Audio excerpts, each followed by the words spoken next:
It was the most scariest thing that ever happened to me. It was a stormy morning that in a matter of minutes turned life-threatening for the Kite community and left one man fighting to save his family. I was sitting here getting another cup of coffee and I started hearing the train sound like everybody says.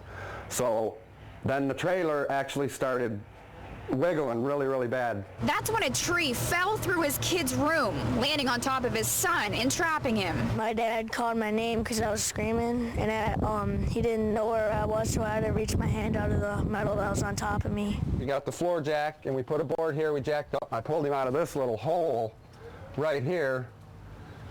And I mean, if you can see this stub, if he'd have been 6 inches over, that would have went right through his chest. With only minor bruises and a few scratches, Justin was able to escape. The Plowman's home is one of the many places severely damaged. The violent storm saw to it that this church's roof was replaced by a tree. The Kite Community Center barely has a roof at all.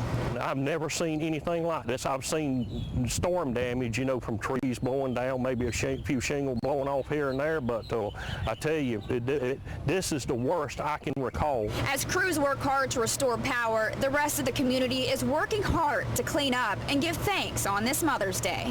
You know, I could care less about the material things. I'm just glad that everybody's okay.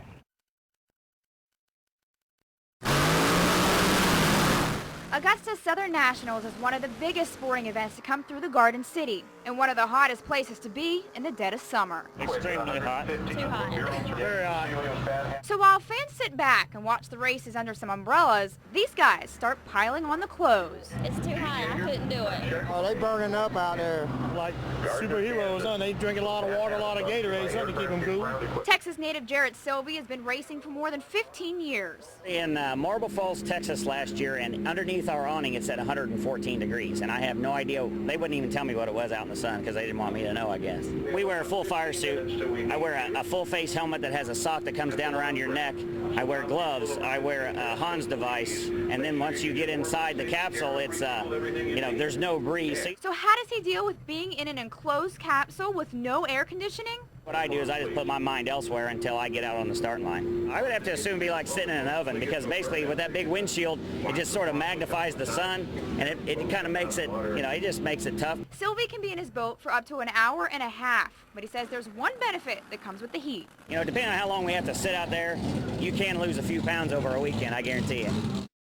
He was a man of honor. 57 years after Sergeant First Class George Kuhn's death, he was laid to rest with full military honors. This has been a truly honor to definitely a Korean War veteran for 57 years of missing, and finally lay his body to rest, and for the family to have closure in their life.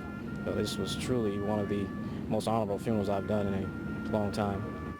Kuhn was taken prisoner during the Korean War. He died while walking from one camp to the next, but his remains were not found until recently. Once he was identified by Army forensic scientists, he was returned to his home in Leesville, South Carolina. I mean, it was such a surprise. It was unbelievable. And really, until a Department of Defense official came down and spoke with the family, you know, it was just so hard to believe that it wasn't a hoax or something that we were hearing. Kuhn was one of the thousands that have remained nameless for decades. Now he is home with a name that can always be seen and a legacy that will never be forgotten. I tell anybody else that goes through it that freedom lives on through them.